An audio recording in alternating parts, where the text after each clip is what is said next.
The Sopranos, primeiro episódio da primeira temporada, o episódio piloto. Esse aqui é o vídeo extra da minha análise sobre o piloto perfeito de The Sopranos, ou Família Soprano, como ficou conhecida aqui no Brasil. Se você caiu direto nesse vídeo aqui, eu sugiro que você assista antes a minha análise desse primeiro episódio. Vou analisar aqui no meu canal todos os episódios da primeira temporada de Sopranos, e esses vídeos aqui, logo depois dos vídeos de análise, são vídeos para a gente dar uma olhada em detalhes de algumas cenas, conversar um pouquinho sobre bastidores. Se você ainda não me conhece, eu sou Henrique Massaro, falo aqui sobre filmes e séries e falo bastante também sobre The Sopranos, e agora vou começar a fazer mais isso, até porque é uma coisa que vocês me pediram, então estou muito feliz com esse novo desafio aí para falar sobre uma das séries que eu, sem dúvida, é uma das minhas preferidas. Esse vídeo aqui, como eu disse, é o vídeo de extras. Antes da gente entrar em detalhes de algumas cenas que eu separei aqui pra gente analisar,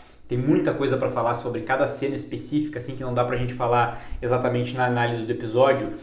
Tem algumas curiosidades que a gente precisa conversar aqui sobre esse piloto, né, já que é o início aí de toda a série, que vai ao ar em 1999, né? A primeira temporada de The Sopranos é em 99.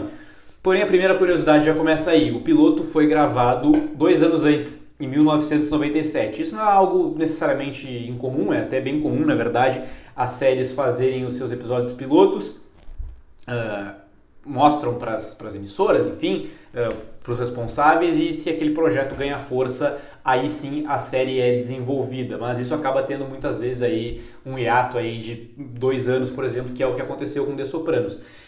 E caso você não saiba, boa parte dos pilotos que são feitos nunca são desenvolvidos, nunca viram nenhum seriado. Isso é uma realidade aí do mercado do audiovisual norte-americano. E Sopranos não foi diferente. Quando eles filmaram o primeiro episódio, reuniram um elenco ali super bom, que é o elenco que a gente vai acompanhar. Tinha alguns atores já bem conhecidos, mas isso não era garantia nenhuma de que a série teria continuidade pela HBO. Inclusive tem uma história bem engraçada com relação a isso, que o Robert Iler conta. O Robert Iler é quem vive o Anthony Soprano Jr., o filho do Tony Soprano. Ele era uma criancinha quando fez isso. Ele conta que eles gravaram o piloto.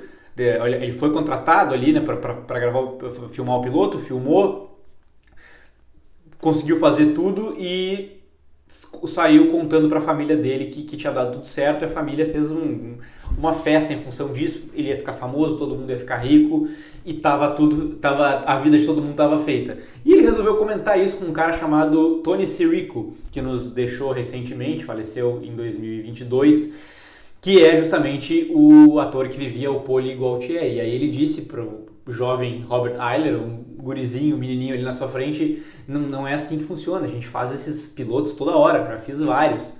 Provavelmente isso aqui nunca vai virar uma série, a gente nunca mais vai se ver. E aí o Robert Iler, pequenininho lá, teve que contar a notícia para sua família de que talvez essa série nunca seria feita. Mas, como a gente sabe, The Sopranos acabou sendo feita e se tornou um marco aí, não só para HBO, mas como para a televisão como um todo, né? Virou uma das maiores séries de todos os tempos, rompeu diversos paradigmas, como a gente sabe e como a gente vai conversar ao longo dessa análise. Dessas análises que eu vou fazer aqui. Uma coisa que é bem interessante também é que eles contam que para o papel principal, ou seja, o papel de Tony Soprano, eles tinham 3 nomes. James Gandolfini, que acabou sendo o nosso Tony Soprano. Steven Van Zandt, que é esse cara aí que vocês estão vendo, sim, é o Silvio Dante. E para quem não sabe, ele é também um dos membros da banda do Bruce Springsteen, um cara que tem uma carreira extremamente consolidada, das maiores bandas de rock de todos os tempos, que é a banda do Bruce Springsteen. Esse cara já tinha uma carreira consolidada e estava ali entrando para atuação e foi candidato ali à vaga do Tony Soprano, que ele acabou não sendo. E depois ele conta que o David Chase escreveu todo o personagem de Silvio Dante pensando justamente nele, né? Ele não queria nem que ele fizesse teste para seguir ali no papel de Silvio, e como a gente sabe, casou perfeitamente. Existia um outro nome ainda, que era um cara chamado Michael Rispoli, que vive o Jack April Pie, né, que é o chefe ali inclusive do Tony Soprano na primeira temporada, amigo do Tony, que acaba morrendo de câncer depois. Então eram esses 3 nomes, mas acabaram decidindo, né, não preciso nem dizer corretamente, pelo James Gandolfini. Uma outra curiosidade: o Michael Imperioli, que vive o nosso Christopher Moltisanti, ganhou Emmy pelas performances dele como Christopher, é um dos melhores personagens da série. Ele estava muito dividido entre começar The Sopranos ou filmar um filme do Woody Allen. E detalhe, o Woody Allen não só é um grande diretor, como era o sonho dele fazer um filme do Woody Allen. Ele estava extremamente dividido, quase optou por ir fazer o filme do Woody Allen, mas acabou decidindo por fazer The Sopranos, porque acreditou mais no projeto e foi mais uma escolha acertada. Outras questões interessantes são que a Edie Falco, que vive a Carmela Soprano, e a Lorraine Bracco, que interpreta a Doutora Melfi, apesar de já serem atrizes também mais conhecidas, a Lorraine Bracco nem se fala, tinha sido indicada ao Oscar já, fizeram também as suas audições ali para viver as suas personagens. Não importou o fato, por exemplo, da Lorraine Bracco ter sido já indicada ao Oscar. Aliás, isso aconteceu menos de 10 anos antes, quando ela teve num filme ela também esteve no universo ficcional da máfia, num dos melhores filmes de máfia, talvez o melhor filme do Martin Scorsese, que foi Os Bons Companheiros, o Goodfellas. Ela era a namorada e depois esposa do Henry Hill, personagem do Ray Liotta. Aliás, essa não é a única semelhança de The Sopranos com Os Bons Companheiros. Nesse primeiro episódio, nesse episódio piloto, por exemplo, é o único da série em que, como eu disse ali na minha análise, a gente vê a história sendo contada em voice-over, com o Tony contando os acontecimentos do dia em que ele acabou desmaiando na sua terapia. A gente ouve a voz dele de fundo e os acontecimentos são mostrados.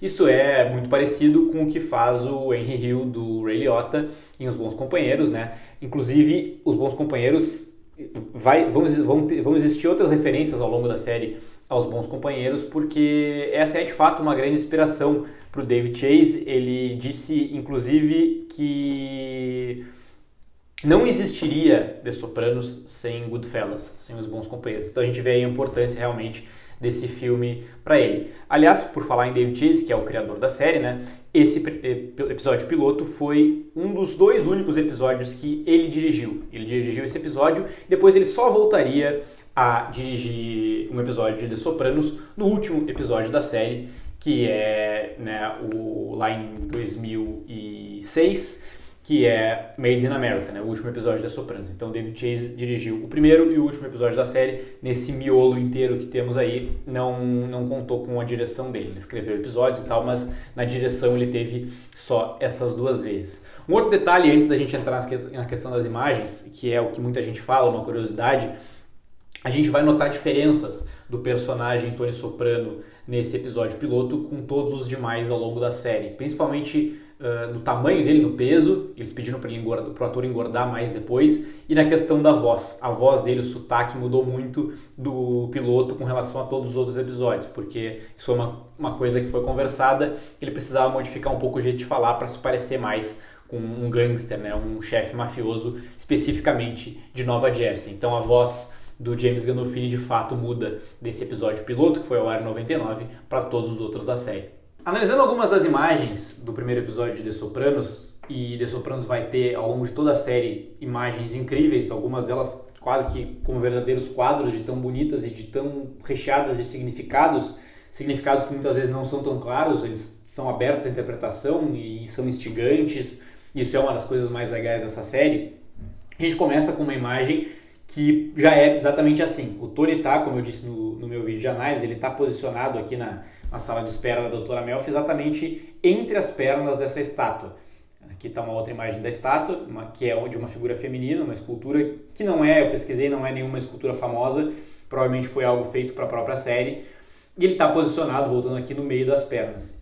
Como eu disse no vídeo, ele está abaixo do ventre dessa mulher. Ela está posicionada logo acima, como uma figura feminina intimidadora. Isso é uma coisa que representa muito para esse personagem, e ele está logo abaixo, entre as pernas dela, é quase como se a gente estivesse testemunhando o nascimento desse personagem. Então, tem muito simbolismo logo nessa primeira imagem, logo de cara. Nessa terceira imagem aqui, a gente vê o Tony dormindo, ele sendo observado de cima, É uma câmera, um plano exatamente em cima do personagem, quase que como ele sendo observado aí por uma entidade superior, talvez, que está olhando, e o Tony está olhando de volta, Ele a gente olhando com um olhar mais de julgamento para esse cara aqui. Nessa quarta imagem que eu separei, que é do Tony saindo pra rua de roupão e lendo o jornal, observem o que diz no jornal aqui, tá? Clinton warns Medicare could be bust in year 2000. Clinton avisa que a Medicare pode estourar no ano 2000. Medicare, para quem não sabe, é o sistema de seguro de saúde dos Estados Unidos. Guardem essa informação aqui, que mais para frente a gente vai entrar nela, tá? Por enquanto a gente fica só nesse detalhe aqui. Essa quinta imagem, que é da amiga da Meadow, separei porque tem uma curiosidade com relação a ela. Essa atriz aqui se chama Michelle De Cesare. Ela é filha do David Chase, o criador da série. Ela aparece, se não me engano, só nesse primeiro episódio. É um detalhe curioso aqui. Nessa sexta imagem, nós vemos finalmente o Christopher Moltisanti, cara que acabou de comprar um Lexus de 60 mil reais, como o Tony vai contar para terapeuta. Ele está dirigindo o Tony levando o Tony para o trabalho, ele está aprendendo os negócios da família. E o que é interessante nessa cena aqui de curiosidades de bastidores é que o Michael Imperioli, que vive o Christopher, ele não tinha carteira de motorista. E não só ele não tinha carteira de motorista, como ele não sabia dirigir aos 31 anos, quando ele fez essa cena, né? Quando ele foi escalado para The Sopranos. Mas isso ele não contou para ninguém, que ele não tinha carteira de motorista e que ele não sabia dirigir. E durante as filmagens dessa cena aqui, ele foi direto numa árvore e destruiu esse Lexus que eles estavam usando. Logo depois surgiram com outro Lexus. Ele contou para a produção a verdade, todo mundo ficou fulo da vida com ele. E ele conta só que o James Gandolfini, um cara que era o protagonista da série, a pessoa que ele queria impressionar, deu muita risada da cena toda, e ali eles já criaram uma relação muito legal. Então essa é uma curiosidade também bem interessante dessa cena do piloto de The Sopranos. Aqui na sétima imagem eu separei, o Christopher está preocupado com o para-choque do carro, enquanto o Tony bate ali no cara. Eles acabaram de atropelar esse cara usando esse carro. Eu separei essa imagem só porque é curioso. Aí é um detalhe mais, para não dizer que a gente só fala, para ninguém acusar a gente de ser cego aqui, de não criticar o que tem que criticar. Não tem como não nos chamar a atenção o fato de que eles atropelaram o cara, espancaram o cara na frente de todo mundo, né? E ninguém fez absolutamente nada, ninguém chamou a polícia, nada aconteceu. Então isso é uma coisa no mínimo curiosa do episódio piloto de The Sopranos. E finalmente aqui, essa imagem é bem importante, tá? Como eu comentei, o Centanis, né, que é esse meat market, esse açougue / lancheria que eles se encontram no primeiro episódio, é o nome que tem essa casa de carnes só no primeiro episódio, né? Porque depois eles trocariam o nome para um nome que se tornaria famoso, que é o Satriales.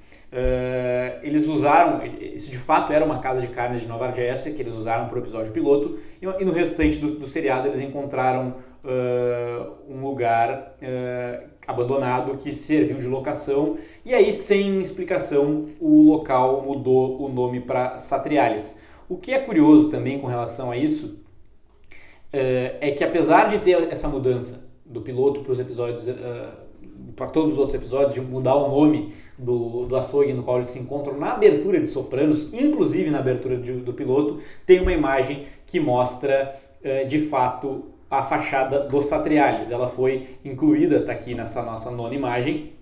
Ela foi incluída talvez depois, talvez sem querer, a gente não sabe. Mas de fato essa seria a fachada do açougue que eles reuniriam durante o restante todo da série. Provavelmente eles já tinham mudado quando a abertura foi feita, enfim, mas tem essa curiosidade.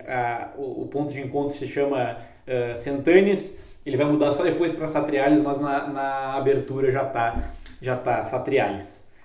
E na nossa décima imagem aqui eu separei esse cara, o Steven Van Zandt, mais conhecido aqui nesse nosso universo como Silvio Dante, porque ele é mostrado aqui como administrador da boate que ele fala. Estão falando lá na boate sobre o seu tio e tal, que depois a gente vai ver que é a boate Bada Bing, apesar dele não falar o nome agora, mas o que é curioso é que ele é mostrado como alguém que não está sempre no meio dos mafiosos. Ele é um cara que talvez nesse episódio piloto ocuparia só essa posição dentro da boate, mas isso foi alterado logo depois. Ao longo de toda a série, como a gente sabe, o Silvio se torna um cara extremamente importante para esse universo, né? Provavelmente é uma mudança que teve com relação ao piloto para a construção do resto da história. Aqui nós temos o Tony, mais uma vez, quando ele vai entrar na máquina de ressonância magnética, sendo observado de cima. Essas imagens com o James Gandolfini sendo visto assim é sempre... É muito aberto a interpretações, né? Mas eu sempre vejo como esse cara sendo julgado, assim, sendo visto por algo superior, né? Parece que todos os pecados dele, todos os erros que ele comete estão expostos ali na tela, nessa visão que a gente tem dele totalmente de cima. Mas, como eu disse, é uma questão de interpretação aberta. Eu quero saber o que vocês acham. Comentem aí, se vocês tiverem chegado até aqui no vídeo, o que vocês acham dessas imagens aí.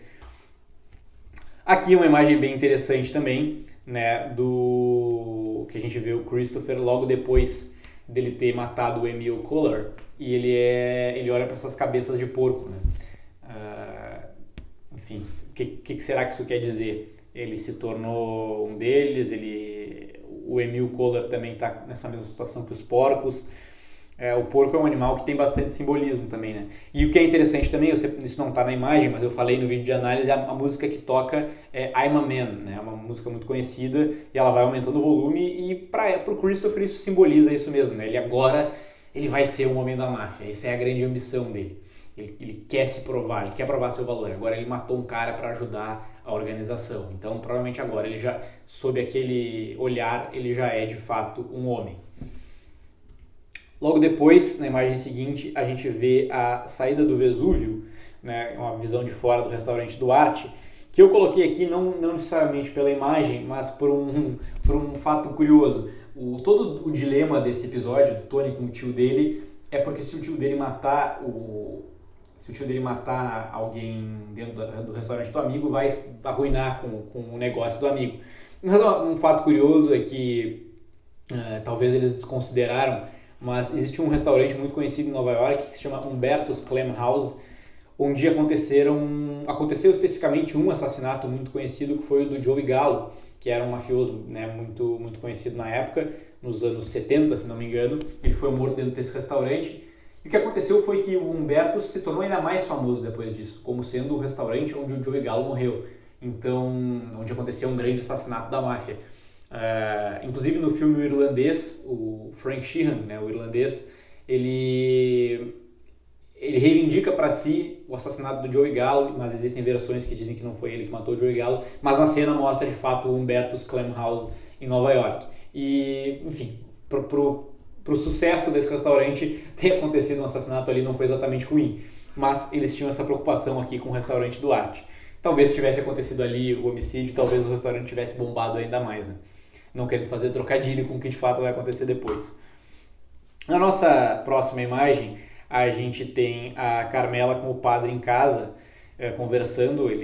O ator que faz esse padre vai mudar depois também, mas ela está nessa fase que ela quer ter a igreja mais perto de si. E o padre, na verdade, a grande curiosidade dele é saber os filmes de máfia que o Tony gosta.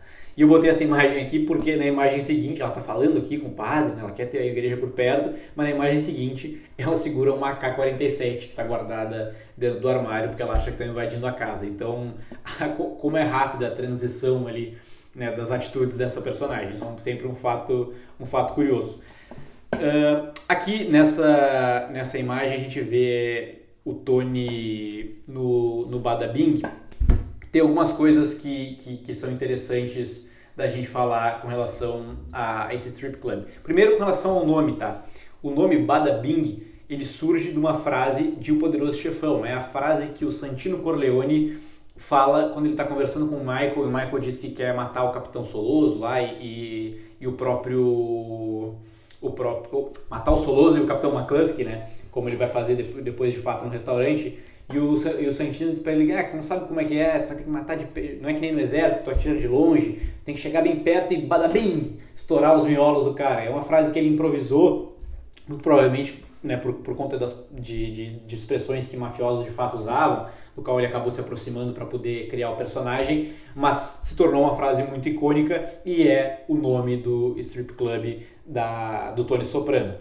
Além do nome, existe uma outra questão que é bem interessante. Eles tomaram uma liberdade criativa com relação a isso, porque a série toda se passa em Nova Jersey. E Nova Jersey é uma cidade que não permitia, não sei se ainda não permite, talvez não permita ainda, clube de strip. Não, é proibido, não existe nenhum na cidade funcionando. E o Badabing funciona normalmente, dentro da lei, aparentemente, né, um negócio legítimo, apesar de tudo que acontece lá dentro.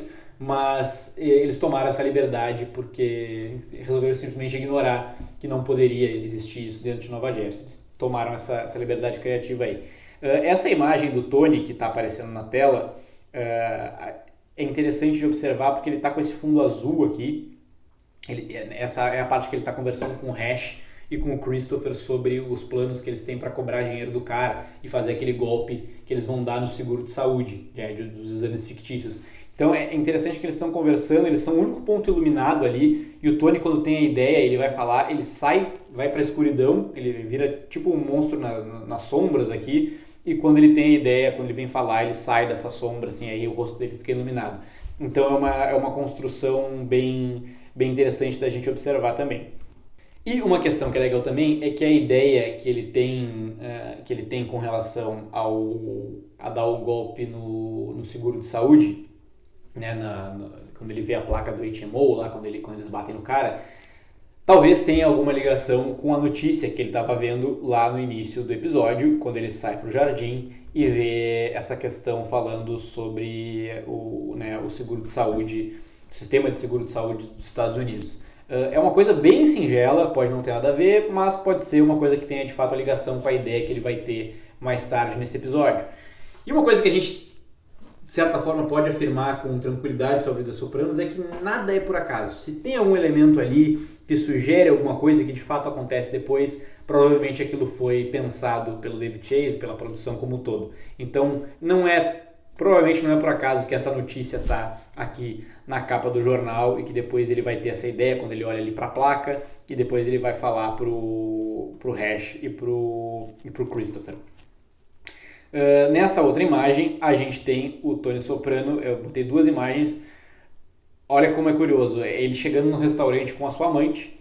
Ele é recepcionado por um garçom, um recepcionista. E logo na cena seguinte, ele chega no mesmo restaurante com a sua esposa, de fato. Né, não está mais com a sua Gumá. Provavelmente ele foi no dia anterior com a sua amante ali. Quem recepciona é o mesmo funcionário. E ele diz para o Tony: faz tempo que eu não te vejo, faz tempo que vocês não vêm aqui. Então o cara sabe muito bem o que fazer nesse tipo de situação, ele sabe exatamente com quem ele está lidando. E por fim, a gente tem uma última imagem aqui, que é do aniversário do AJ, né, do Anthony Jr., que a gente vê praticamente cor em toda a imagem. Eles estão no meio do jardim, o Tony está de verde, o AJ está de vermelho, o tio Júnior está com verde claro, todo mundo está com roupas coloridas e claras, e a mãe do Tony é a única pessoa de preto em toda essa cena. Então, também não é uma questão que a gente pode dizer que é por acaso, ela está praticamente vestida como quem vai para um velório, né? Isso diz muito sobre essa personagem. Então, a gente tem uma construção muito rica já nessas imagens do primeiro episódio de The Sopranos. Todos os elementos que precisam para ser desenvolvidos depois estão nesse primeiro episódio. E esse vídeo aqui foi um vídeo, né, justamente como o nome diz, um vídeo extra. No texto que eu faço de análise, não dá para colocar cada um desses detalhes, pelo menos não dessa forma que eu estou fazendo aqui, dialogando com vocês. E eu pretendo fazer isso para os outros vídeos também. Claro que é uma coisa que dá trabalho, claro que é uma coisa que só vai funcionar se vocês comparecerem aqui nos vídeos, assistirem, deixarem like e comentarem. Então, desde já, fica o meu pedido. Gostaram desse vídeo aqui? Estão curtindo essa série? É mais ou menos o que vocês tinham pensado? Não deixem de me contar aqui embaixo e compartilhar esses vídeos aqui com quem também é fã de Sopranos. Até o próximo vídeo e tchau!